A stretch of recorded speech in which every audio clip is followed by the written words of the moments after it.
¿A qué te dedicas? ¿Qué estás haciendo ahora mismo? Yo en ese periodo, de agosto a enero, gané a mi nombre más de 200.000 euros. Facturación de los primeros años y más o menos cómo ha ido evolucionando. Ha pasado de entre 12 y 25.000 euros a ahora estar entre 50 y 80.000 euros. Yo los 3 primeros años de empresa no cobré ni un solo euro. Javi Linares, ¿cuánto ingresa en un año ahora mismo? Javi Linares está ingresando ahora. Hemos tenido clientes que han denunciado las casas de apuestas. A mí lo que me gustaría acabar haciendo en mi marca de finanzas personales, no sé muy bien cómo, pero es poder dar una solución integral a la gente en sus finanzas personales para poder asesorarles, ayudarles, guiarles. Tus mayores cagadas que has hecho en tema dinero y negocio. O sea, casi 200.000 euros, podríamos decir que se han esfumado. Se esfumaron, sí. ¿Inviertes en algo más? Tengo una colección de relojes de unos 70.000 euros de valor. ¿Qué le recomendarías a alguien que va perdidísimo? ¿Alguien que no ha hecho nunca ninguna inversión? Para mí hay unos pasos sencillísimos que si los haces te va a poner por delante el 99% de la gente y cualquiera los puede implementar en una semana. 30 años aportando 300 euritos, acabas acumulando medio millón, del cual tú solo has aportado unos 140, 150.000 euros. A mí esto, cuando un amigo mío que hizo como 20 millones en criptomonedas me explicaba el Bitcoin, que yo al principio dije, esto es un engaño. De este patrimonio que has conseguido, ya hemos visto un poco la historia y la evolución, pero ¿aquí ha habido alguna donación, alguna herencia? Al principio no lo iba a celebrar y esta semana me calenté y he cogido un hotel de 5 estrellas de 1.300 euros la noche. Vale. Pues bueno, yo creo que ya estoy en el punto en el que tienen sentido este tipo de cosas. Si tú das tu máximo e intentas aprender de todo el mundo que tienes alrededor en tu vida, es imposible que te vaya mal. Si vas a la universidad y te sacas un 6,5, pues tío, eres un mediocre. Punto. Bienvenidos al podcast de Valio, un lugar donde hacemos nudismo financiero. Yo soy Sergi Benet y hoy estoy con Javi Linares, emprendedor e inversor desde los 20 años. Es el fundador y CEO de Bet2Earn, empresa de pronósticos deportivos, y también asesor financiero regulado por la EFPA. Y bueno, por si fuera poco, tiene también un canal de YouTube con más de 100.000 seguidores. Como se puede observar, hoy soy yo el que se desplaza.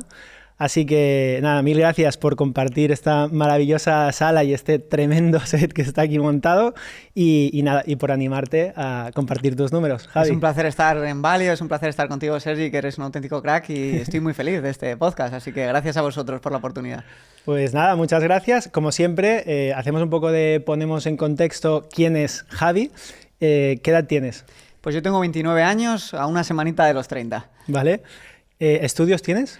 Bueno, estudié Derecho, pero en tercero de carrera empecé ya con la empresa y con la inversión en pronósticos deportivos, como luego veremos, y al final fue un poco insostenible terminar la carrera por la implicación en la empresa y tal, y me quedan 3 asignaturas para terminar la carrera. Entonces, tengo estudios, pero no. Vale, no acabaste, pero empezaste algo. Exacto. Hijos, entiendo que no. Todavía no. Me encantará el día de mañana, pero hoy en día no. Vale. ¿A qué edad empezaste la empresa? Pues a los 20 años empecé, sí. Vale. Sí. Vale, pues luego nos cuentas. Antes de entrar por ahí, ¿dónde vives? ¿Vives de alquiler? ¿Vives en propiedad? Yo actualmente vivo en Andorra y vivo de alquiler. En su día vivía en Madrid, que compré una casa en el 2015. La tuve alquilada un tiempo y al final la acabé vendiendo el año pasado. Pero ahora vivo en Andorra y vivo de alquiler. Vale, y centrándonos en lo de hoy, luego veremos lo otro. ¿Cuánto estás pagando? ¿Cómo es la vivienda? Pues recientemente he hecho un upgrade bastante grande, porque en parte tanto mi pareja como yo trabajamos desde casa y nos gusta tener espacio, estar muy a gusto, son como nuestras oficinas y nuestro sitio donde vivimos, y ahora pago 5.500 euros de alquiler. No está mal. ¿Cómo es la vivienda para ponernos...? Sí. Es un triplex de 3 plantas, muy chulo. La planta 0 es como hacia abajo, por así decirlo. La planta 0 tiene 2 habitaciones dobles, donde en una de ellas tiene mi pareja su despacho y su set de grabación donde trabaja. El resto pues es salón y terraza. La planta intermedia es una única habitación en suite, con baño, bañera, vestidor, etcétera, etcétera. Y la parte de abajo es una sala diáfana como de unos 90-100 metros cuadrados, donde estoy creando pues mi despacho, mi set de grabación, mi oficina... Todo esto, y la casa son unos 320 metros cuadrados. Vale, muy bien. ¿Tienes idea de más o menos cuánto podría costar esa vivienda? Sí, la casa estaba a la venta por 1.600.000. Vale. Yo preferí alquilarla, daban también la opción esta de alquiler con opción a compra y tal, pero yo por el momento me siento más cómodo alquilando. Vale, ¿pero te planteas comprarla? Si el precio llegase a un punto en el que creo que valiese la pena comprar, sí, pero ahora creo que están un poquito inflados los precios con los tipos de interés tan altos. no creo que sea el mejor momento para una compra de primera vivienda. Entonces, por el momento prefiero tener mi capital invertido en otros activos que creo que dan más rentabilidad que esta vivienda y seguir de alquiler. ¿Y antes cuánto pagabas? Antes pagaba 1.500 euros. Vaya o sea cambio, que el salto es sustancial. Vale. Muy bien. Andorra, coste de vida un poco por encima. ¿Cuánto gastas así en comida, una cena? Todo depende. Mi coste de vida ha ido subiendo en función a lo que han hecho mis ingresos. No de manera proporcional, siempre han subido más mis ingresos en proporción que mi coste de vida. Y en definitiva, pues en Andorra puedes vivir con distintos presupuestos. Yo cuando me mudé al principio vivía en un peso de 750 euros y gastaba mucho menos de lo que gasto ahora. Pero más o menos yo creo que el coste ahora de vida en Andorra, sobre todo en Andorra la Vella o en Escaldes, que es la capital, puede estar cercano al coste de vida de Madrid o Barcelona. Con la diferencia de que pagas mucho menos impuestos, con lo que de tus ingresos te queda un porcentaje más alto para gastar. Vale. A nivel transporte, ¿cómo te mueves? ¿Tienes coche? Sí. Yo actualmente tengo un coche que, bueno, es un clase A del 2015 que me costó 15.000 euros, hace 4 o 5 años cuando lo compré. Y trabajo en casa, entonces apenas tengo gasto de transporte porque solo uso para ir al gimnasio, que voy a Caldea a entrenar, que es pues un club que hay ahí en Escaldes. Y entonces apenas tengo coste de transporte porque tardo literal 3 minutos y medio de casa al gimnasio. Lo único que es todo cuesta abajo y a la vuelta es todo cuesta arriba. Entonces nos da un poco de pereza bajar caminando, pero de hecho hasta nos mudamos el día 1 de septiembre y hasta que nos mudamos es que no cogíamos el coche porque íbamos en pleno centro, entonces el coste de transporte, pues no sé, si bajo a Madrid o a Barcelona, que bajo poco lo que pueda suponer en gasolina, pero no apenas. Si te parece entramos un poco más en tema coche porque fuera de cámaras hemos hablado un poco del tema. ¿Qué coche tenías antes? Y explícanos un poco cómo fue el previo, el durante y el final de este coche. Sí.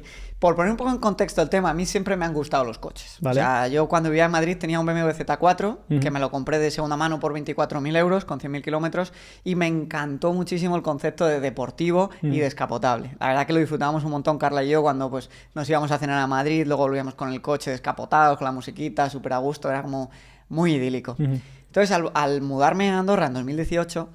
La verdad es que vendí el coche porque pensé, es que el tiempo de Andorra no es para un descapotable y un biplaza. Entonces lo vendimos y desde entonces siempre había tenido la espinita de volver a tener el descapotable. En estos últimos años mis ingresos crecieron muchísimo, mi patrimonio también. Y entonces la verdad es que Andorra es un sitio como que hay mucha cultura del motor y hay mucho coche chulo. Cualquiera que haya estado lo percibe rápidamente. Entonces, entre que yo tenía la espinita del deportivo, del descapotable, que mis ingresos habían subido, y esa cultura de coche, pues dije, me voy a dar un premio, un capricho, y me fui envalentonando con el tema de los coches y estuve mirando un Porsche Boxster GTS con 400 caballos y 4.000 de motor nuevo. Me costó 88.000 euros y me lo compré, lo encargué en diciembre del 2021 y me lo dieron en agosto del 2022 y lo vendí en mayo de este año. No estuve ni un año con él. ¿Y por qué? ¿Qué pasó? Pues pasó que como todo, casi todo en la vida te hace mucha ilusión cuando te lo imaginas y luego cuando te llega, pues luego realmente al final estaba parado casi todo el tiempo, era mucha pasta, luego no era tan práctico y al final acabé diciendo, tengo ahí 90.000 pavos parados. No lo estoy disfrutando tanto, no es tan práctico para bajar a Madrid cuando bajo, porque al final es todo autovía y estos coches pues son más de disfrutar de fin de semana. Y luego me di cuenta que eso de fin de semana, de imaginarte haciendo una ruta, yendo a comer no sé cuánto, pues tampoco era como a mí me gusta pasar mis findes. Y al final pues te das cuenta que es un poco como todo, ¿no? Te dejas llevar por la ilusión, por lo que ves cerca y te quieres dar esos premios que te hacen mucha más ilusión cuando te los piensas en dar que cuando te los das. Y yo soy muy curioso, a mí me gusta mucho, no que me cuenten, sino experimentar. Entonces, lo que sí tenía claro era que no me quería quedar tampoco con las ganas y quise probarlo, pero cuando lo probé, pues luego me di cuenta que no me aportaba. Y al final un poco mi filosofía es que hay que gastar muchísimo en lo que te aporta muchísimo y recortar en lo que realmente no... Además puede cambiar, o sea, tú en un principio te aportaba mucho porque te hacía mucha ilusión, pero por el camino viste que ya no te aportaba tanto. Exacto, también creo que fue un poco error el tipo de coche que me compré, porque quizá este coche está muy bien cuando ya tienes un primer coche muy muy top, cómodo para viajar, tal, y este pues si lo tienes de fin de semana te sobra el dinero y lo quieres tener ahí porque ya tienes todo tu patrimonio bien estructurado, pues bueno. Si a lo mejor me hubiera comprado en vez del Boxster el Macan, a lo mejor lo tendría hoy. Más utilitario, ¿no? O a lo mejor no lo sé, pero la realidad es que ahora de momento estoy bien con el Clase A, que tiene 160.000 kilómetros, y es que como apenas lo utilizamos, pues de momento estamos bien. Vale. ¿Y por cuánto lo vendiste?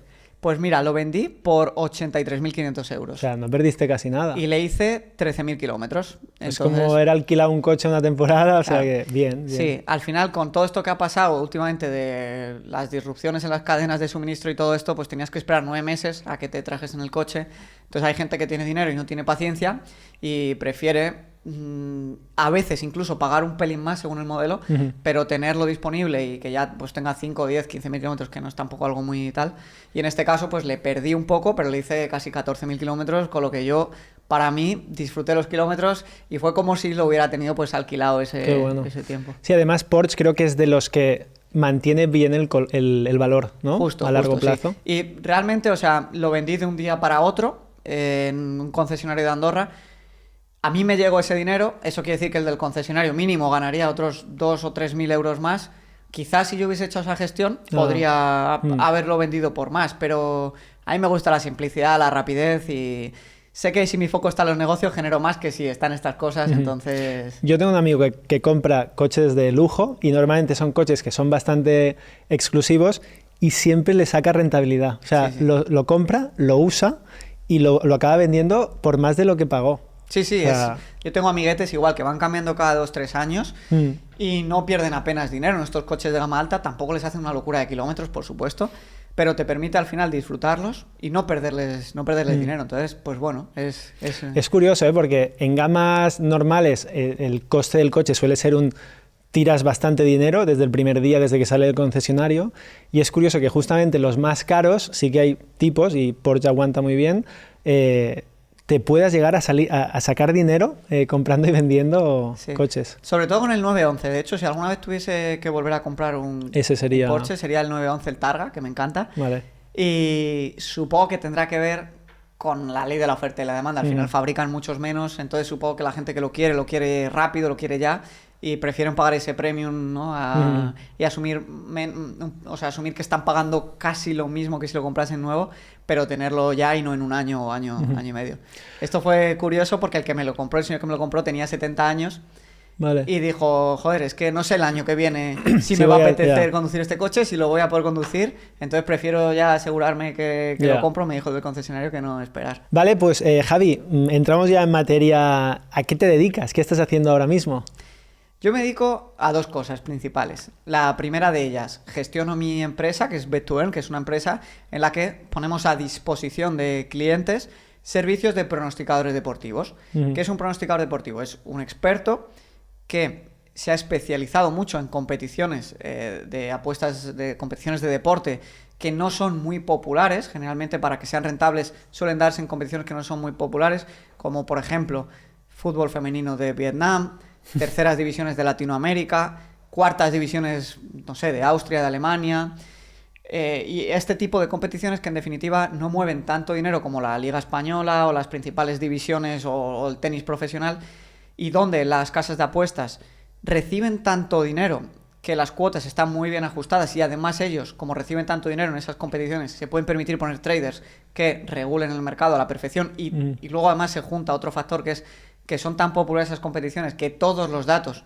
que influyen un resultado son públicos. Entonces las cuotas, ¿no? pues están muy bien puestas y es casi imposible ganar dinero en todas estas competiciones. Pero en estas más desconocidas ni toda la información es pública, porque son equipos que a lo mejor la segunda división de Vietnam pues tienen un presupuesto de 3.000 euros para todo el año, y a mitad de equipo se les va la mitad de jugadores, y las casas de apuestas a lo mejor tardan 3 jornadas en darse cuenta, ¿no? Por los resultados. Entonces, si tú te especializas muy, muy, muy bien y haces de esto tu profesión en una de estas ligas que no son populares, puedes llegar a encontrar información que las casas de apuestas todavía no tienen y aprovecharte de cuotas que no están bien puestas por esta falta de información. Entonces nosotros tenemos una selección de estos profesionales, los que consideramos que son los mejores, que llevan años con estadísticas verificadas. Esto es muy importante porque a mí incluso había una temporada que me daba vergüenza decir que tenía esta empresa, porque había mucha irrupción de estafadores en Telegram y en redes sociales que se hacían llamar pronosticadores y no tenían ningún tipo de registro de su actividad verificado por un tercero, en el que efectivamente tú podías ver que él llevaba X años generando rentabilidad. Y nosotros, pues, hacemos todo lo contrario en nuestra empresa. Lo que hacemos es fichar gente que ya tiene estadísticas verificadas y se las seguimos verificando, y lo que hacemos es que les trabajamos todo el marketing, toda la publicidad, todo el trabajo en redes sociales. En definitiva, les permitimos que ellos puedan solamente centrarse en investigar ligas para detectar oportunidades donde hay valor y poder vender esos pronósticos a clientes que se lo compran esta información de manera mensual. Vale. Hablemos de números de esta empresa y cómo fueron los inicios. ¿Esto lo montaste con algún socio? ¿Hubo inversores? ¿Cuánto capital inicial pusiste? ¿Cómo fueron los primeros años a nivel de facturación? Desnuda un poco los números de tu empresa. Esos años felices ahí de inicio de emprendedor. Pues mira, yo con 20 años, todo empieza porque con 20 años yo di con un tío que decía que ganaba dinero con apuestas deportivas, con pronósticos de ITF, es una competición de tenis menor.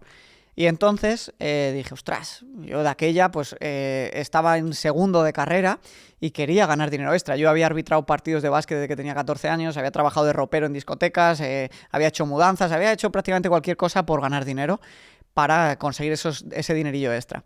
Y entonces cuando vi este tío que decía que ganaba vendiendo pronósticos deportivos, dije, joder, al principio no me lo creí, pero le empecé a seguir en Twitter. Y tras 2 meses vi que, claro, él publicaba antes de que se jugasen los partidos, y que yo lo miraba y después veía que tenía un porcentaje de acierto muy, muy alto. Entonces dije, vale, voy a hacer una cosa. No voy a empezar a apostar a sus pronósticos, pero voy a llevar una contabilidad en Excel. Cada vez que este tipo ponga un pronóstico antes de que se juegue, lo apunto y en 3 meses miro a ver el balance. Y vi que tenía un balance como de un 20% de rentabilidad mensual en sus pronósticos, que es una barbaridad. Entonces dije, ostras, voy a ver cómo yo he dado con este tío. Y vi que un amigo mío le seguía. Entonces le escribí y me dijo, joder, sí, tío, yo llevo con él 6 meses y estoy ganando pasta apostando de verdad. Y dije, joder, esto no puede ser. Yo hasta ahora la imagen que tenía de las apuestas deportivas eran las de mis amigos que iban y hacían 5 o 6 apuestas al fin de semana, un eurillo para ganar. Una de cada. Exacto. Total, que contacté con este tipo, pude entrar como cliente suyo y empecé a ganar dinero apostando. Y aquí fue cuando vino el golpe de realidad. Cuando tú ganas dinero, lo que ocurre es que las casas de apuestas te acaban expulsando. Te acaban diciendo que no eres un cliente rentable para ellos y te echan. Entonces, ¿qué pasó? Que, bueno, yo al principio pues dije, bueno, esto no pasa nada, yo estoy en la uni, tengo un montón de amigos, tengo un montón de contactos, me voy asociando con gente que ponga ella la manera de operar en la casa de apuestas. Yo les digo dónde apostar, les doy mis pronósticos y nos llevamos un porcentaje. Y lo hice así, pues con 200, 300 personas y pues ganábamos a lo mejor de 500 a 3.000 euros por cada cuenta en la casa de apuestas. ¿Edad? 19, 20 años. Vale. ¿Y qué pasó? Que ya llegó un momento en que eso se volvió insostenible, porque yo ya no tenía más gente con la que asociarme para poder apostar. Entonces dije, ostras, tengo un montón de contactos de pronosticadores muy buenos, pero ya no tengo cómo seguir rentabilizando esa información. ¿Qué puedo hacer? Y entonces se me ocurrió decir, oye, esta gente está trabajando cada uno por su cuenta en redes sociales, en un sitio donde verificar sus estadísticas, sin alguien que les trabaje el marketing. ¿Por qué no? Yo monto esta plataforma, esta empresa, me asocio con ellos, les gestiono absolutamente todo, que ellos solo se encarguen de pronosticar y me llevo un porcentaje de las ventas. Entonces, como yo tenía ya bastante imagen en el sector y les conocía de ya bastante tiempo y sabían que era una persona seria y que entendía del negocio, pues se decidieron asociar conmigo y así fue como surgió Bet2Earn. Empezamos con 5 servicios y hoy tenemos unos 45 servicios de pronosticadores. ¿Dinero inicial? Dinero inicial muy poco, porque yo por mi manera de ser siempre busco la manera de hacer las cosas lo más óptimas posibles. Y entonces, lo primero de todo, antes de gastar ni un solo euro, fue convencer a estos pronosticadores de asociarse conmigo. La manera que tuve de hacerlo fue pagar a un diseñador gráfico que me hiciese un boceto de la web para mostrárselo y contarles el modelo de negocio.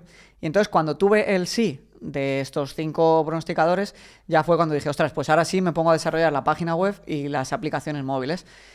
Y entonces, el total del coste de las aplicaciones móviles y la web de la primera versión, porque luego fuimos mejorando, creo que fue como 15.000 euros, que puse yo de mi bolsillo, del dinero que había ido ganando con las apuestas deportivas. En ese momento que inviertes 15.000, ¿cuánto dinero tenías más o menos?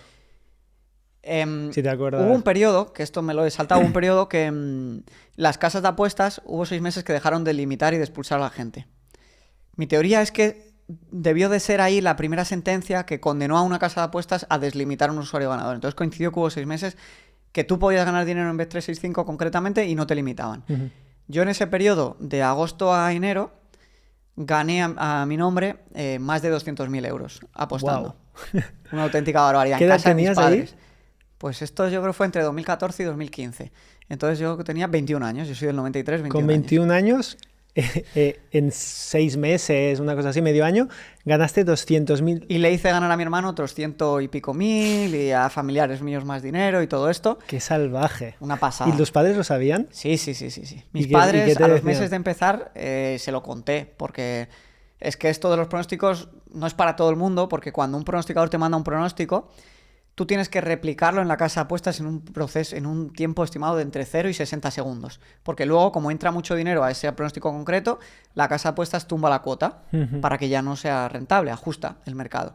Entonces, nosotros al principio cuando empezamos hacíamos apuestas a ITF, los mercados de ITF abrían por la noche, la casa de apuestas abría las cotizaciones por la noche, entonces nos quedamos como hasta las 3, 4 de la mañana hasta, pues, apostando hasta que ya nuestro pronosticador nos decía, oye, podéis iros a descansar que ya no hay más por hoy. Entonces, claro, los primeros meses en la universidad iba habiendo dormido 4 horas, pero valía la ganando pena, 20.000 ¿no? euros al mes. ¡Qué bestia! Y ya hubo un momento que evidentemente cuando hice la primera retirada del banco de mi cuenta personal, pues se lo dije a mis padres, se lo expliqué y con cierta reticencia, pero evidentemente lo entendieron, vieron los números y entendieron que era una oportunidad que había que explotar. ¿Hiciste alguna locura con esos 200.000 euros que te entraron en 6 meses? Mira, yo lo que hice con esos 200.000 euros, primero de todo fue pagar Hacienda, Sí. porque las apuestas deportivas no cuentan como actividad empresarial y la única manera de declararlas es como una ganancia patrimonial que se integra en la base del IRPF y entonces va en los tramos del IRPF. Y claro, fueron 170.000 euros en 2014 y luego en enero fueron 30.000 euros, que Vale. fue lo que completó los 200.000 euros. Entonces, concretamente de los 170.000, pues casi la tributación se fue a un 40 y pico %. Entonces pagué bastante pasta en impuestos y con lo que tenía adicional lo dividí en 3 partes. Con la primera compré el piso de La Gavia en 2015. Con la segunda invertí 60.000 euros para la entrada del piso de 120.000, que ahora, viendo cómo estaban los tipos de interés y todo, pues fue un error enorme. La segunda fue invertir en el fondo de Bestinver 60.000 euros. Y la tercera me lo dejé como liquidez y para montar la empresa. Entonces, de ese dinero saqué el dinero para... Los 15.000 para empezar. Para montar la empresa. Vale. Facturación de los primeros años y más o menos cómo ha ido evolucionando. Pues ha pasado de entre 12 y 25.000 euros el primer, segundo año, a ahora estar entre 50 y 80.000 euros. Depende del mes, porque hay veces que, no sé, que hay ofertas o que también si los pronosticadores están funcionando muy bien, se vende mejor, evidentemente. Entonces fluctúa un poquito, depende del mes. También hay meses que hay más competiciones y entonces hay más volumen. Vale. O sea, en los primeros años facturabas entre 12 y 20.000 al mes, 25, sí. Y ahora rondas los 60, 70.000 al mes. Es. Vale. Y de aquí, ¿cuánto es margen? O sea, ¿cuánto queda? El margen, más o menos, es entre un 15 y un 25%. Vale. Más o menos. Y a nivel de equipo, ¿cuánta gente sois? A mí me gusta todo sencillo y todo lo más óptimo posible y somos 3 personas las que trabajamos la empresa. Vale. Más los pronosticadores, evidentemente. Vale. Pero digamos que el servicio se presta con un equipo de 3 personas que estamos todos en Andorra. 3 personas contratadas, o sea que tenéis sueldo. Sí, eso es. Vale. ¿Y cuántos pronosticadores son? Tenemos unos 40 y algo servicios actualmente. Lo que pasa que hay pronosticadores que tienen 2, 3 servicios, porque a lo mejor son de distintas ligas, son distintos horarios. Pronosticadores son unos 30 pronosticadores, más o menos. Vale. Y tenemos pronosticadores de todo el mundo, de Europa, de Latinoamérica, de España también, por supuesto, y los clientes igual, tenemos clientes por todo el mundo. ¿Socios no tienes? Soy socio. ¿Inversores no tienes? ¿100% de la empresa es tuyo? Empecé con un socio que le di el 35% por ayudarme a montar la empresa, pero a los pocos meses le compré su participación. Vale. ¿Le compraste mucho más caro o no? No. Vale. Más o menos. Vale. Más o menos. Porque al principio piensa que el proyecto estaba despegando, todavía estábamos mejorando la web. Como todo, cuando no tienes ni idea de programación y te metes a desarrollar, hay 1000 problemas. Tuvimos que hacer una segunda versión de la página web. Entonces, digamos que yo los 3 primeros años de empresa no cobré ni un solo euro. Me sostuve con el dinero que yo había podido generar con las apuestas. Pero los 3 primeros años yo no tuve sueldo. Era todo invertir y reinvertir lo que se generaba en mejorar la tecnología, en crecer, en probar formas de marketing que a lo mejor funcionaban, a lo mejor no. O sea, no tenías ni sueldo ni dividendos. Nada, cero. Vale. ¿Y luego cómo fue evolucionando? ¿Te pusiste tú un sueldo o sacabas dividendo? Al principio me puse un sueldo y no tenía dividendos porque más o menos entre mi sueldo y lo que se tenía que reinvertir pues ya no quedaban dividendos.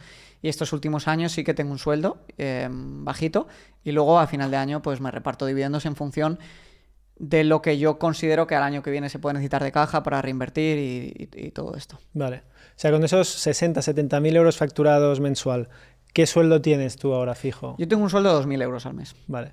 En la empresa. Vale. ¿En Andorra? Que ahí no te quitan tanto... Íntegro. En Andorra hasta 24.000 es al 0%. Vale. Vale. Y luego dividendo, ¿cuánto has llegado a sacar alguna vez? Depende, porque a veces lo he acumulado, entonces me he sacado lo que había en los últimos 3 años.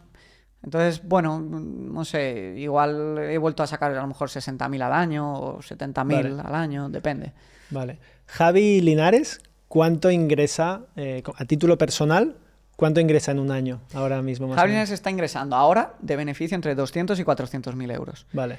De esto, más o menos, a grosso modo, la mitad viene de la empresa y la mitad viene de mi marca o mi canal de YouTube en el sector de las finanzas personales. Vale. Que esta última parte se ha disparado, sobre todo en el último año, es a la que más potencial le veo y también es a la que en parte más de mi tiempo le estoy dedicando ahora últimamente.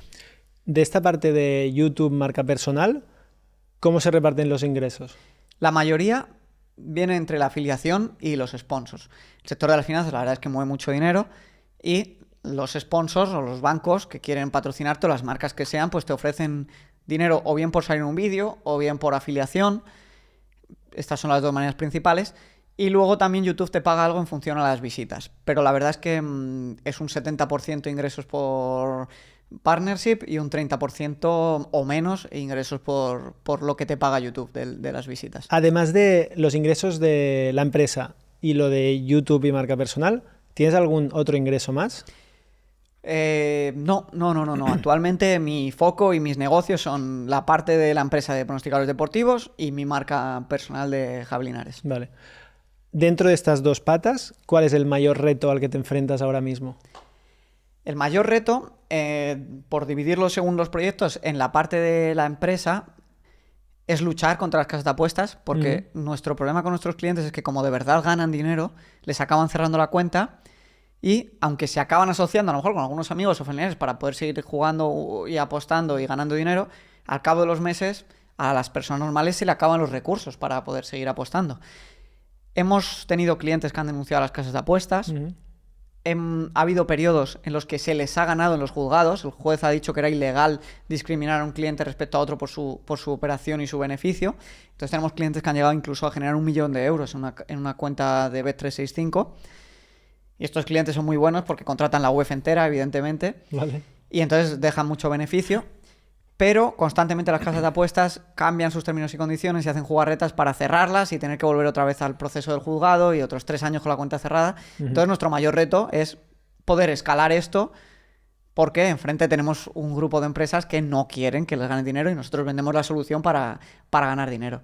Y en la marca personal en Javi Linares la verdad es que no veo ningún reto para seguir creciendo. Al final creo que si tú eres capaz a la gente de educarla y darle un contenido entretenido y que es útil de verdad y sabes cómo comunicarlo y cómo trabajar los distintos algoritmos de las redes sociales, yo creo que se puede crecer. A mí lo que me gustaría acabar haciendo en mi marca de finanzas personales, no sé muy bien cómo, pero es poder dar... O sea, tengo ideas y llevará tiempo implementarlas, pero es poder hacer una solución integral a la gente en sus finanzas personales para poder asesorarles, ayudarles, guiarles, pero esto llevará su tiempo. Vale. Pero para ello pues he seguido formándome, me saqué la certificación como asesor financiero y la verdad es que me encanta. Todo lo relacionado con YouTube, todo lo relacionado con ayudar a las personas es una auténtica pasada y encima, si la remuneración es buena, pues ya es que se juntan dos pilares que son espectaculares.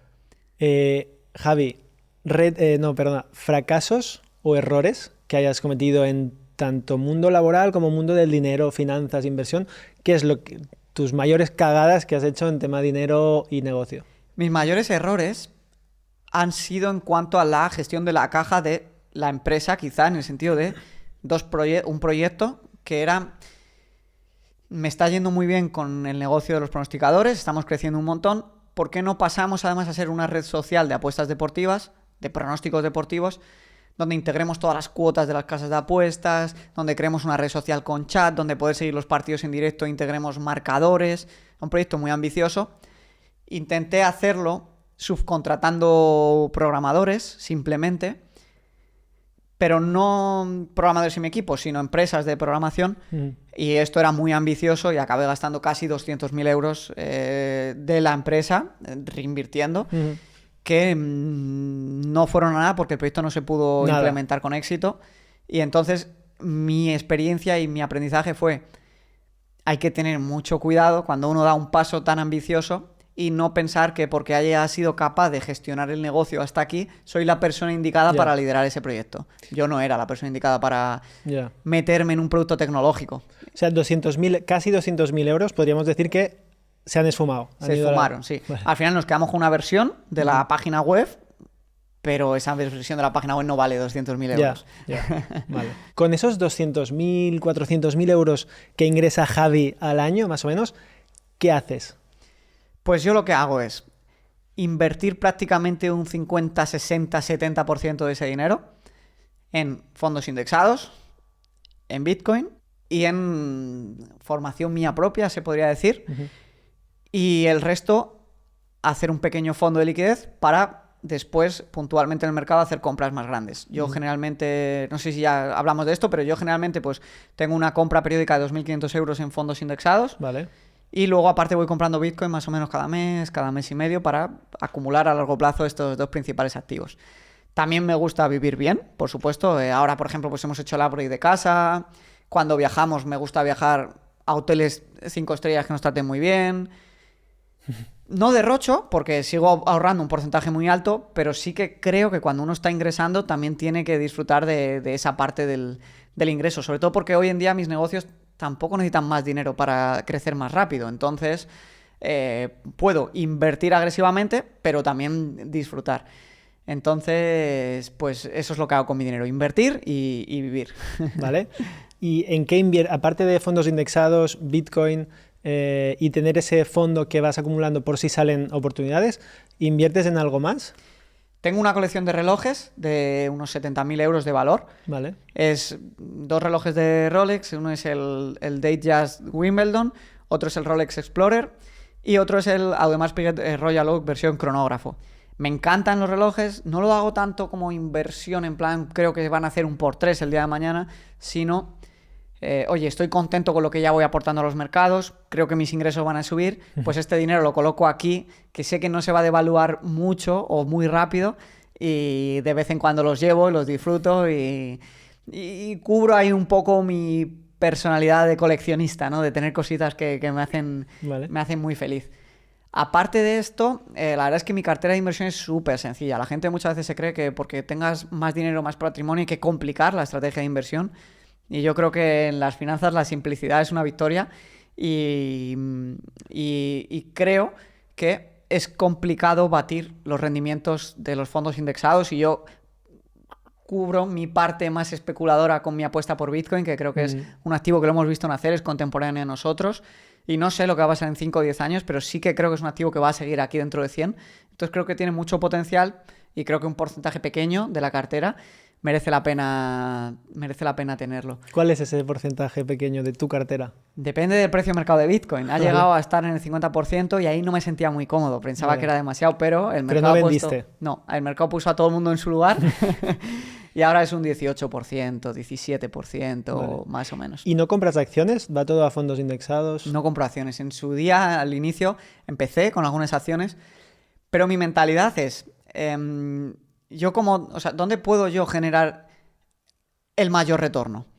Mejorando mis inversiones, si es que acaso puedo, que mucha gente se cree que puede y no puede.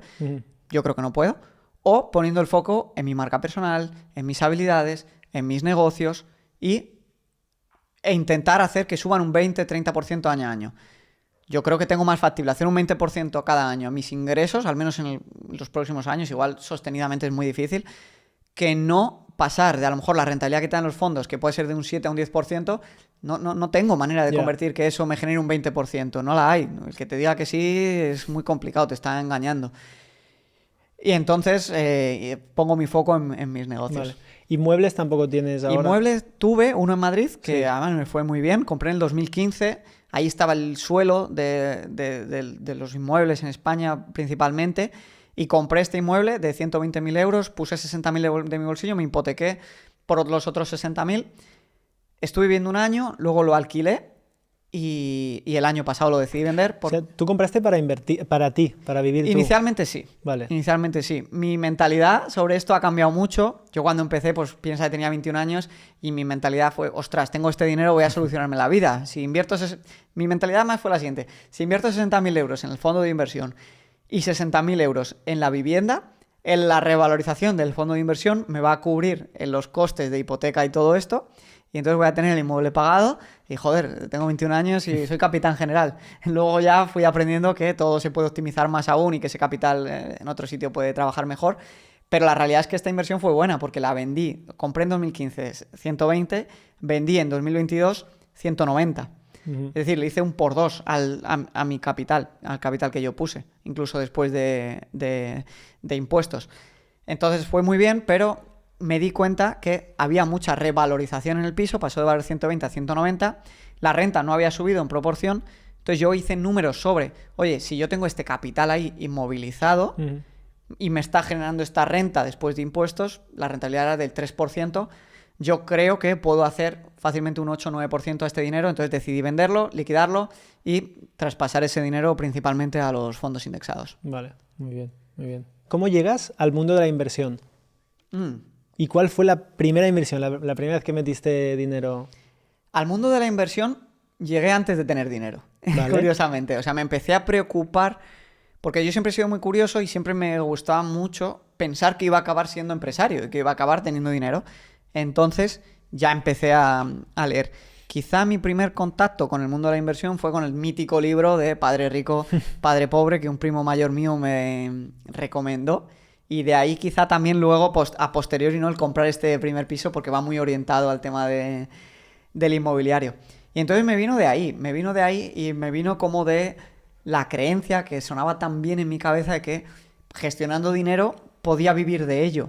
Que luego te das cuenta que hace falta muchísimo dinero para vivir de las inversiones, ¿no? Pero ya me sembró esta semillita y esa semilla sembrada fue la que hizo, yo creo que cuando gané mi primer dinero, mis 200.000 euros en las apuestas, los gestionase relativamente bien, quizá en perspectiva para lo que podría haber hecho otro chaval de 20 años, ¿no? Porque al final lo coloqué en empresa, piso y fondos, ¿no? Que no me los pulí. Entonces ese yo creo que fue el primer contacto con el mundo de la inversión. Vale. Y tú que ya tienes 29, pero empezaste muy, muy pronto y te empezaste a formar, te interesaba mucho este mundillo y has visto incluso varios activos, has incluso asesorado, ¿no?, a gente, ayudado a gente con sus finanzas y tal.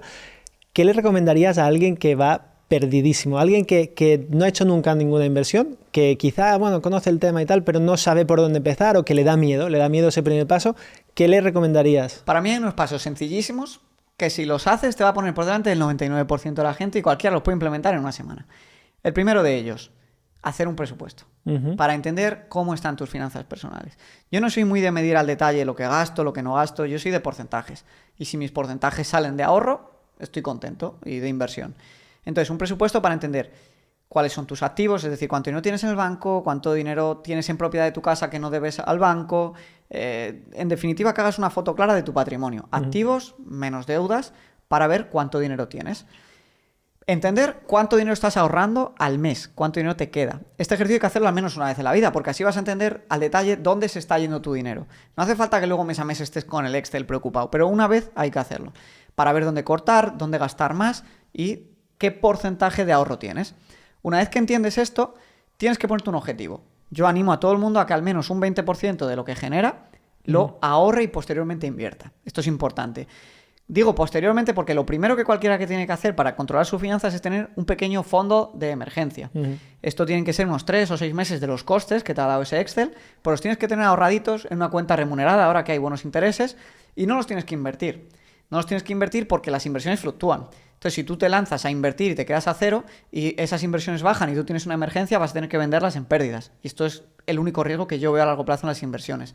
Entonces, presupuesto, fondo de emergencia y ver qué deudas tienes. Si tienes deudas hipotecarias solamente, perfecto, son deudas de bajo interés que a largo plazo se van devaluando con la inflación, ningún problema.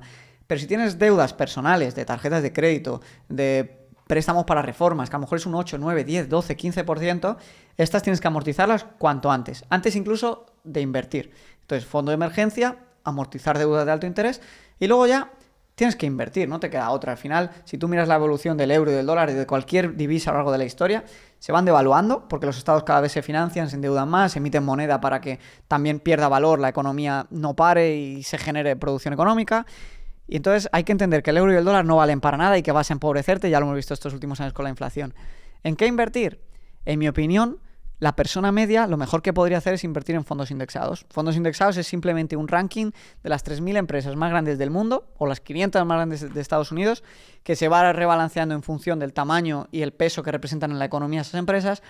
Y esta lógica tan sencilla de invertir, que tú compras una participación y el fondo se encarga de replicar la estructura de este ranking o índice, ha demostrado dar entre un 7 y un 10% de rentabilidad anual compuesta. Esto quiere decir que 30 años aportando 300 euritos, acabas acumulando $500.000, del cual tú solo has aportado unos 140 a 150.000 euros. Igual me estoy equivocando euros arriba o abajo, pero más o menos es así. En mi página web tenéis la calculadora de interés compuesto por si queréis hacer las simulaciones. Entonces, si una persona simplemente controla sus finanzas, sabe cuánto tiene, cuánto debe, cuál es su patrimonio, tiene su fondo de emergencia, no tiene deuda de alto interés y puede aportar un 10, 15, 20% a un fondo indexado, va a tener una vida financiera buenísima. No tiene que hacer absolutamente nada más. Como bonus extra, lo que yo siempre animo es a un pequeño porcentaje de los ingresos invertirlos en formación propia. ¿Por qué? Porque es lo que más rentabilidad te va a dar a largo plazo. Si tú cobras hoy 1.400 euros, pero no paras de formarte, reinviertes tu dinero y vas ascendiendo en tu empresa, te puedes ir cambiando de sector, puedes ir mejorando como profesional, a lo mejor en 15 años has pasado de cobrar 1.400 a 2.500 euros. Y esa diferencia va a suponer que puedas vivir mucho mejor y que puedas aportar más dinero a tus inversiones y va a acabar componiendo a cifras muy altas. ¿Cuál es el problema? Gente que a lo mejor cobra 1.000 euros y ya se está lanzando a invertir. Eso para mí es un error, porque él es su principal activo y está por desarrollar. Alguien que cobra 1.000 euros no está desarrollado como profesional, porque el mercado al final te paga en función de tu valor como profesional. Entonces ahí tiene todo el sentido del mundo que pauses un poquito la inversión y te dediques a poner el 100% de tu foco y de tu energía en cómo poder darle una vuelta a tu carrera profesional. ¿Hay algún perfil de persona a la que no le recomiendas para nada entrar en el mundo de la inversión? No, a nadie. ¿O capital? ¿Cuál sería el capital mínimo? Decir, oye, si no tienes más de X, no puedes empezar. No, el fondo de emergencia es el capital mínimo. Eso sí que es indispensable y eliminar las deudas de alto interés. Pero si tú tienes una deuda del 11% y estás invirtiendo para sacar un 8%, es mejor que amortices esa deuda porque ya estás ganando ese 11% a tu dinero seguro. Vale. Hacemos ejercicio de bola de cristal un poco, que ya sabemos que no acaba de gustar hacer esto, pero bueno, ya que estamos aquí, Javi Linares, ¿cómo ve el mundo de la inversión y los activos a 10 años, 15 años vista? O sea, ¿cómo crees que pueden evolucionar, yo qué sé, inmuebles, mercados financieros, indexados? Yo a 15 años vista o 10 años vista veo imposible que estén por debajo de lo que están ahora. Vale. Y yo creo que puedes esperar un por 2, por 2,2 en un índice principal como el MSCI World o el MSCI ACW World, que es el All Country World Index, que incluye como un 85% de desarrollados y un 15% emergentes. El inmobiliario yo creo que seguirá revalorizándose en un 2-3% anual. Habrá zonas con un poco más, zonas con un poco menos. Bitcoin en 15 años es lo que más curiosidad tengo por saber cómo va a estar. Pero en definitiva yo creo que mínimo estará un por 3 de aquí. Y esto que nadie crea que es consejo de inversión, que cada uno haga su bola estudio. De cristal. Y que nadie, por favor, invierta sin estudiar a fondo cualquier activo. Porque lo peor que puedes hacer es copiar la tesis de inversión de alguien. Porque esa persona, cuando vengan momentos turbulentos en el mercado que van a venir, va a tener la confianza para no vender y dejar pasar el paso del tiempo. Y tú te vas a acojonar y vas a acabar vendiendo los activos en el peor momento. Entonces podríamos decir que estos tres activos que hemos tocado, inmuebles, indexados y Bitcoin, si alguien mete dinero hoy, que estamos a finales de 2023, en 15 años, 100% valdrá más. Yo creo que sí. Te voy a explicar por qué. El euro y el dólar cada vez valen menos. Ujú. Entonces todos los activos que son limitados cada vez van a valer más, referenciados al euro y el dólar. Es tan sencillo como que si en los últimos años se ha emitido un 60% de los dólares en circulación, es absolutamente lógico que las viviendas, por ejemplo, que se construyen a un ritmo limitado, cada vez valgan más. Pero ¿valen más en cuanto a qué? No valen más en términos, digamos, reales. Lo que valen es más contra la moneda que se devalúa y se deprecia. A mí esto, cuando un amigo mío que hizo como 20 millones en criptomonedas me explicaba el Bitcoin, que yo al principio decía, esto es un engaño. Me decía, Javi, claro que Bitcoin va a llegar a valer 1 millón de euros o de dólares, pero cuando los valga no los querrás cambiar por euros y dólares, porque entonces el euro y el dólar valdrá mucho menos. Es una tesis un poco radical. Yo creo que llegará a valer mucho, no sé cuánto, y lo que ocurrirá también es eso, que el euro y el dólar se habrá depreciado mucho. Entonces con los activos financieros pues pasa exactamente lo mismo. Es como con el oro. La gente que invierte en oro no lo hace para que el oro se revalorice, lo hace para que el oro mantenga su poder adquisitivo. Si tú miras más o menos la evolución del precio del oro, aunque haya multiplicado su valor en euros y dólares, la realidad es que si lo comparas, por ejemplo, con el precio de las viviendas, con el precio de la comida, el oro ha seguido la evolución de esos precios. Vale, entramos a un poco la parte que muchas veces es la más morbosa para algunos oyentes. Patrimonio de Javi, hasta donde puedas compartir. ¿Cuáles son tus activos? ¿Cuáles son tus pasivos si tienes? ¿Deudas? Y bueno, cifra de patrimonio si puedes compartir. Sí, yo estoy entre unos 800 y algo mil euros ahora de patrimonio líquido. Eso quiere decir que si mañana tuviese que liquidar todo, sería el dinero que tendría. No tengo ninguna deuda de ningún tipo, ni empresarial, ni de hipoteca, ni nada. Y es algo que no lo digo orgulloso, porque alguna hipoteca tipo fijo al 1% me gustaría hoy en día tener. Pero vendí el de Madrid. Me equivoqué un poco con la previsión del inmobiliario en Andorra. Pensé que no iba a seguir subiendo y siguió subiendo. Y no quise invertir en España por temas fiscales y temas de simplicidad, de no estoy ahí, no voy a poner mi foco en eso. Entonces mi cartera de inversión pues es más o menos como un 30 y pico por ciento los fondos indexados. ACWI, índice MSCI ACWI. Voy aumentando, o sea, a final de año cuando me reparto viviendas a lo mejor hago alguna compra gorda individual, pero lo que sí que tengo todas las semanas es una compra periódica de 2.500 euros. Luego tengo la parte de las criptomonedas, que si los fondos son un 30-33%, las criptomonedas son 16-17%, más o menos la mitad de lo que tengo en indexados. Luego tengo como otro 30 y pico por ciento en liquidez, en liquidez, que no la tengo invertida, que considero que es lo que necesito para que mis empresas puedan operar si me pasa algo 1 año y medio sin problemas, o dinero que está pendiente de ser invertido en X tiempo, ¿no? Aparte de mis aportaciones tal. Luego tengo esta pequeña colección de relojes y más o menos así es como se distribuye mi patrimonio. Y luego pues las participaciones de mi empresa, que cada uno las podrá valorar como considere según los múltiplos del sector, según los ingresos, según las previsiones. Vale, que decíamos que estaba facturando en torno a los 700. Vale. ¿Y los relojes que habías dicho, creo que eran 70? ¿Eso es valor de mercado o valor que has pagado tú? Es un poco engaño porque es valor de mercado. Vale. Yo he pagado por ellos... El valor de mercado real son 70... O sea, el valor de mercado, que por ejemplo si tú pones Crono 24 te dice que según las transacciones que se han hecho y un precio de venta real son los 78. Yo nunca he vendido un reloj ni tengo intención de hacerlo, entonces no sé hasta qué punto lo puedo llegar a vender por ese dinero, pero sé que hay gente que los compra. Yo lo que pagué en tienda fueron unos 48 mil euros. Creo que fueron 32 por el Royal Oak, quitando el IVA y pagando el IGI. 6.000 por el Explorer y creo que fueron 11 y pico por el Datejust Wimbledon de bicolor. Vale. ¿Y esto cuándo lo compraste?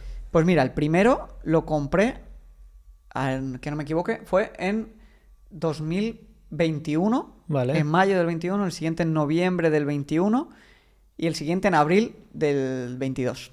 Vale. O sea, viviste... Perdón, me estoy equivocando. O sea, un año más. En el 22 los dos primeros y en abril de este año el tercero. Vale. Viviste un poco el pico, ¿no? Porque hubo un momento que se dispararon los relojes. Sí. De hecho, o sea, el Royal Oak que tengo ahora está como en 60, pero creo que llegó a estar en 150, algo así. Porque cotizan también, ¿no? Esta web te lo cotiza, obviamente no es como una acción que la vendes ya al momento tal, sino que tendrías que buscar comprador y tal, pero sí que tú tienes, en tu página puedes ver el valor real bueno, valor Sé que es teórico cierto de... porque yo conozco gente que está comprando relojes al precio de mercado o un pelín menos, a lo mejor un 10% menos, pero que en definitiva es mucho más del de retail. Y esto suele pasar porque al final es como el tema de los coches, pero llevado al extremo. La fabricación de Rolex es 1 millón de relojes al año, pero la fabricación, por ejemplo, de Audemars Piguet está entre 40 y 50.000 relojes al año, y la de Patek Philippe unos 70.000.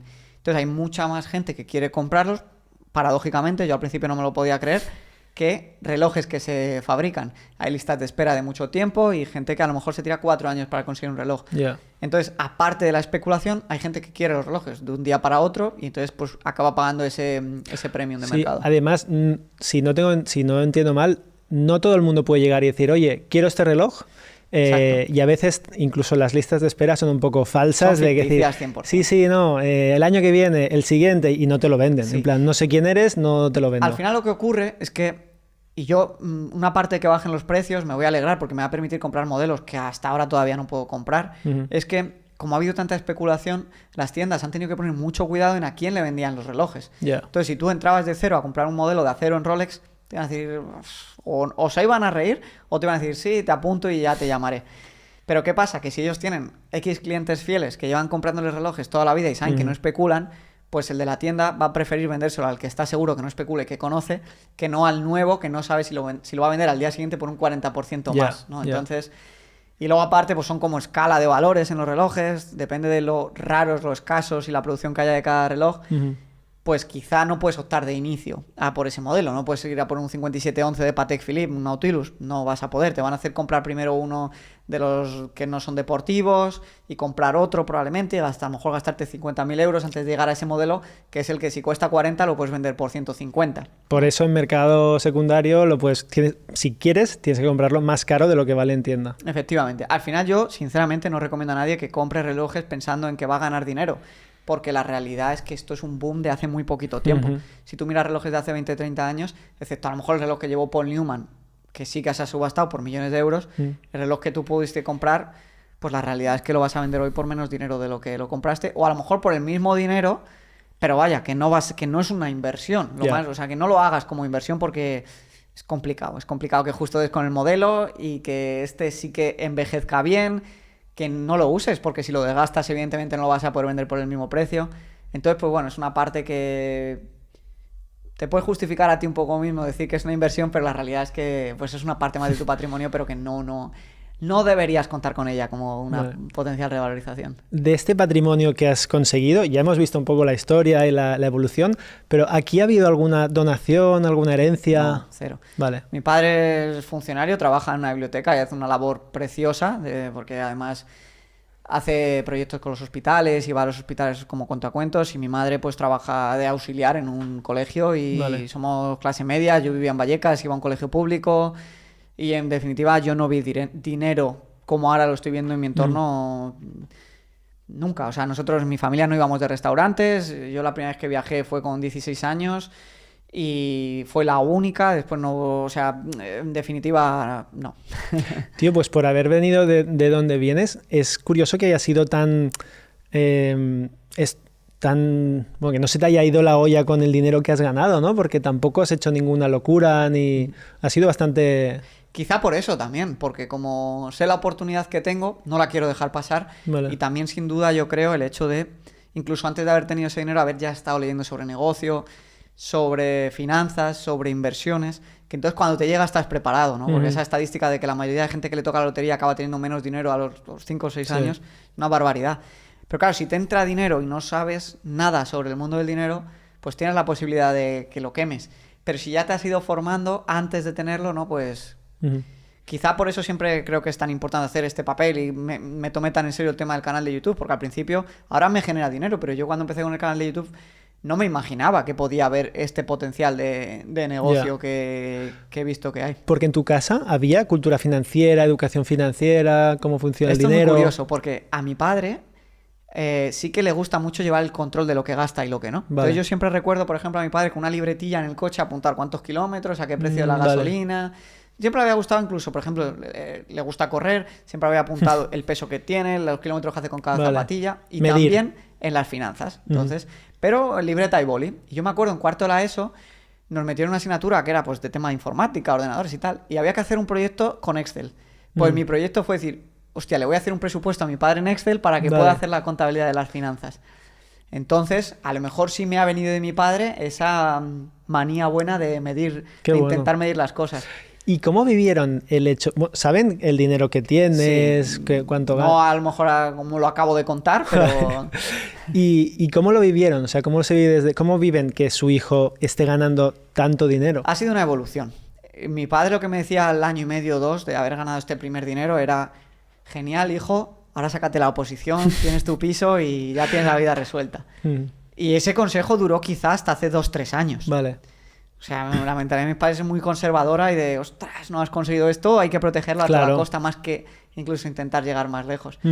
Al final, pues bueno, mi padre pudo criar a sus 2 hijos, él era funcionario y esto es lo que a él le ha funcionado y lo que él había visto en su entorno. Mis abuelos, pues, uno era electricista y otro trabajaba en el campo, en Extremadura, entonces no venimos de familia con dinero. Tío, que tuvimos aquí un electricista que tenía 600.000 euros de patrimonio, ¿eh? Hombre, es que esto lo dije en un short y se viralizó porque me metía con la titulitis. Y digo que ahora yo preferiría tener un oficio y montar un negocio en torno a ese oficio que no tener un título medio y unas notas medias. A nosotros también se nos viralizó el tema del electricista, porque la gente decía, no, pasa droga, o sea, excusas de decir, no me lo creo. O sea, un electricista que tenga 600.000 euros de patrimonio y creo que tenía 40 años o menos, no sé, decía la gente que no, que era imposible, que era mentira.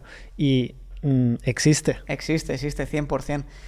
Entonces, bueno, de ahí me viene un poco el tema. Y mis padres pues fueron evolucionando, yo creo que a medida que ellos se dieron cuenta también de que no era suerte lo que iba consiguiendo y hacia dónde iba avanzando.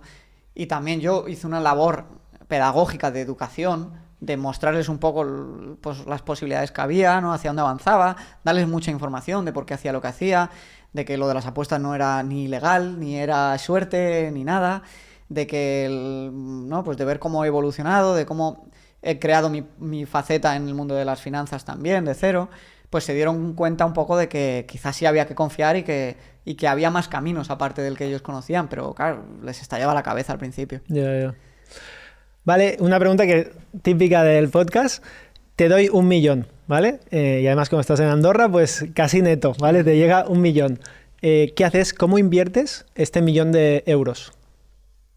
Yo ahora en el punto en el que estoy, 1 millón de euros no me cambiaría mucho, realmente. O sea, seguiría con mi plan perfectamente. Probablemente, ¿sabes qué? Me pregunta, ¿lo invertirías ahora sabiendo que a lo mejor el mercado puede caer el año que viene? El mercado puede caer el año que viene o puede hacerte un 20% como ha hecho este año. Entonces nadie lo sabe.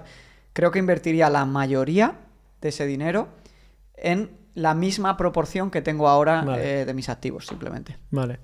¿Y si fueran 500 millones? Pues si fueran 500 millones, invertiría casi todo en la misma proporción que tengo ahora. Y ¿Tu vida cambiaría? Hombre, sí cambiaría. Seguiría haciendo mis vídeos de finanzas, porque además creo que tendría muchas perspectivas y ángulos nuevos que contar y cosas que experimentar y que después transmitir. Pero bueno, cambiaría, pues que a lo mejor tendría una casa un poco mejor, que viajaría más, o sea, haría más de lo que ya hago realmente. Vale. Sí. O sea, pero no creo que me volviese loco en absoluto. Al final, ahora ya estoy en un momento en el que me gusta darme premios y en este último año y medio he gastado mucho más de lo que había gastado en los últimos 8 años anteriores, porque veo el negocio muy estabilizado y con potencial de crecimiento, mi marca también se ha estabilizado y veo potencial de crecimiento y sobre todo tengo una red ya muy grande. Al final, si tienes invertidos 500.000 euros, te puedes permitir equivocarte o gastar un poco más, porque ese patrimonio poco a poco va a ir creciendo y va a ir trabajando para ti. Entonces, ahora estoy en un punto en el que estoy jugando muy a la ofensiva con mi marca personal, o sea, estoy dándolo todo para intentar llegar al máximo número de gente, ayudar al máximo número de gente y, por supuesto, también monetizar lo máximo que pueda dentro de unas vías éticas. Pero también me doy caprichos. Ahora, la semana que viene, nos vamos a Londres y es mi 30 cumpleaños. Al principio no lo iba a celebrar y esta semana me calenté y he cogido un hotel de 5 estrellas de 1.300 euros la noche. Vale. Pues bueno, yo creo que ya estoy en el punto en el que tienen sentido este tipo de cosas. ¿Cambia mucho un hotel de 1.300 euros la noche de uno de 100, 150? Para mí sí. Pero te tiene que gustar. Hay gente que tiene muchísimo dinero y que no le gusta gastar en ello. ¿Dónde es donde más lo notas? La diferencia de una habitación que vale 10 veces más de uno normal. En la habitación, en el servicio, en que no hay problemas. y que te lo van a facilitar absolutamente todo. Y luego para mí es muy inspiracional. Para mí estar allí, y me pasa un poco igual con ciertos productos de lujo. Para mí, saber que ha habido una persona que ha destinado su vida a desarrollar un movimiento de un reloj o un diseño o una pieza de arte, me motiva mucho a dar mi máximo en las áreas de mi vida. Y entonces considero justo remunerárselo a un precio que otras personas, o que yo hace unos años decía, esto no tiene absolutamente ningún sentido. Entonces, para mí es como un premio de decir, sigue esforzándote, sigue dando lo máximo, sigue trabajando inteligentemente, que la verdad que en la vida hay cosas que hay que pagarlas y que merecen la pena. Me pasa, por ejemplo, también con la comida. No me duele gastar... gastamos muchísimo dinero en casa en comida, porque compramos los mejores filetes, el mejor pescado salvaje y todo fresco y de calidad. Entonces, son como pequeños premios que te das cuando te dan bien las cosas y has hecho las cosas bien financieramente, que para mí me hacen disfrutar más del camino. ¿Te sigues formando a día de hoy? Bueno, o sea, mi rutina diaria es en un 50% investigar, aprender y leer. Vale. Que es lo mismo que he hecho absolutamente siempre antes incluso de tener dinero. ¿Sobre qué? Sobre finanzas, sobre economía, sobre política, sobre filosofía, sobre psicología. Leo de todo que guarde un poco relación con la manera en que un ser humano vive y se relaciona. Entonces, sin duda, el año pasado, a principio, en abril me saqué la certificación esta, asesor financiero. Ahora voy a contratar a un profesor que venga a darme clases de inglés a casa para mejorar mi soltura.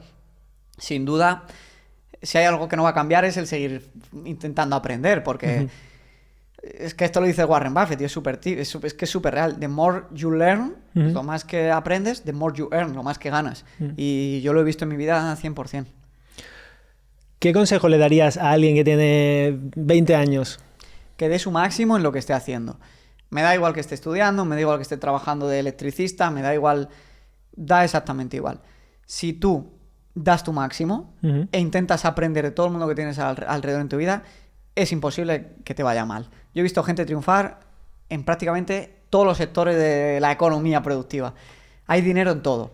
Y si tú eres bueno, la gente te lo va a acabar pagando y vas a acabar encontrando... No tengas prisa, o sea, yo ya te digo, de los 20 a los 24 gané mucho dinero con las apuestas, pero luego estuve 3 años, 4 sin apenas ingresar. Entonces, el dinero no te va a cambiar tanto, o sea, no, y hay momentos en los que lo que más feliz te va a hacer es sentir que estás avanzando hacia tus metas profesionales, no la remuneración en sí. Entonces, olvídate del dinero a vista un año y concéntrate en tus planes a 15. Porque ahí es donde vas a poder crear una diferencia. Yo todo lo que estoy haciendo me lo he imaginado en algún momento, y esta vida que llevo ahora me la imaginaba hace 6 años, pero tardó 6, 7, 8, 10 años en llegar. Entonces la paciencia y ser el mejor. O sea, tú no, si vas a la universidad y te sacas un 6,5, pues tío, eres un mediocre. Punto. Yo era un mediocre en la universidad, lo reconozco, y no tenía futuro ninguno como trabajador, porque era un mediocre.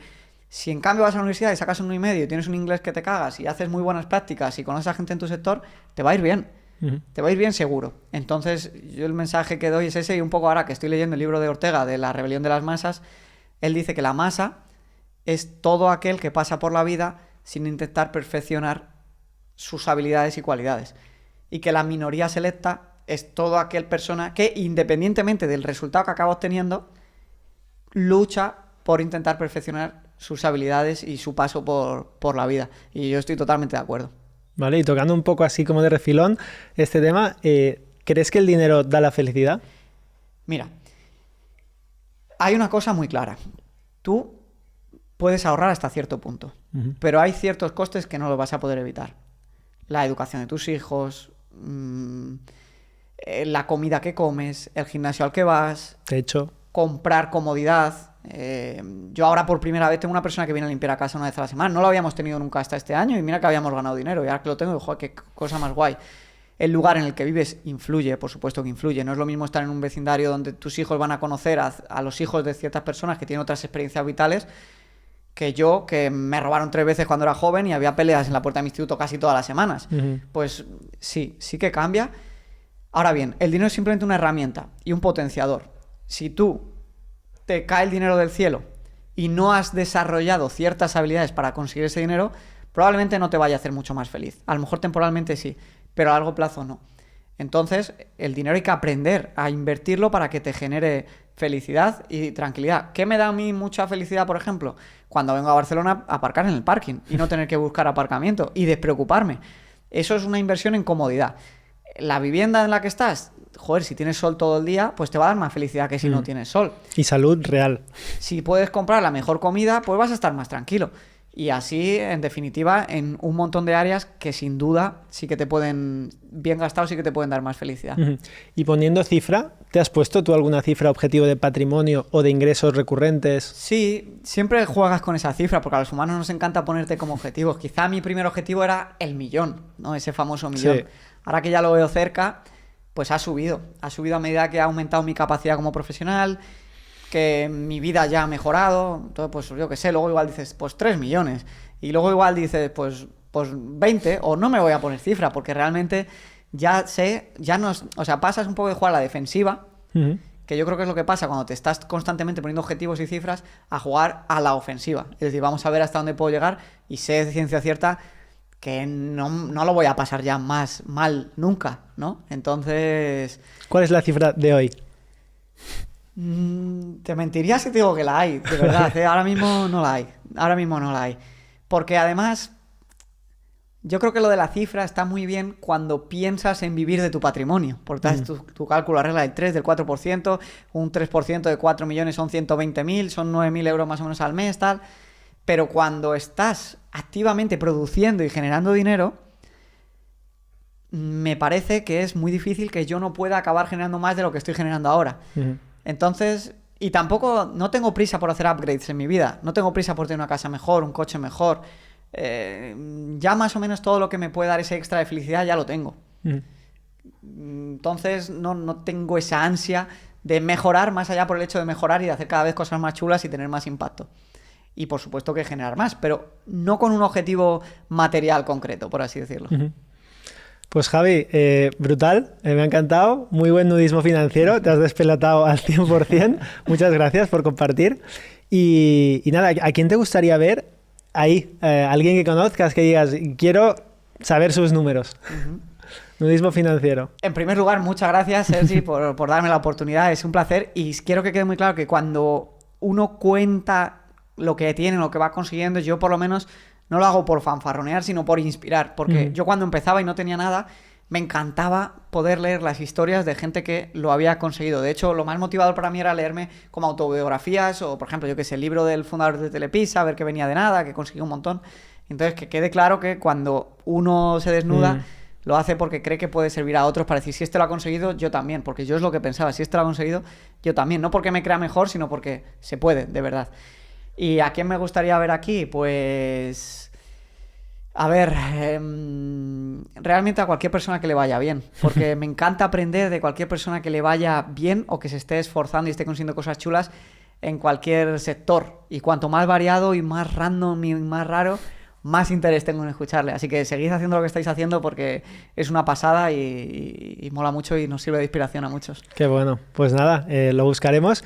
¿Y dónde te podemos encontrar? Pues en YouTube principalmente, Javi Linares. Y en Instagram también voy subiendo cosas más un poco más personales de mi día a día, pero si queréis finanzas y aprender de finanzas, ahí tenéis todos mis cursos de fondos indexados gratis, mis visiones del mercado, un poco todo lo podéis encontrar ahí. Muy bien, pues Javi Linares, mil gracias, de verdad, muy guay, muy interesante. Gracias, Sergi, muchas gracias.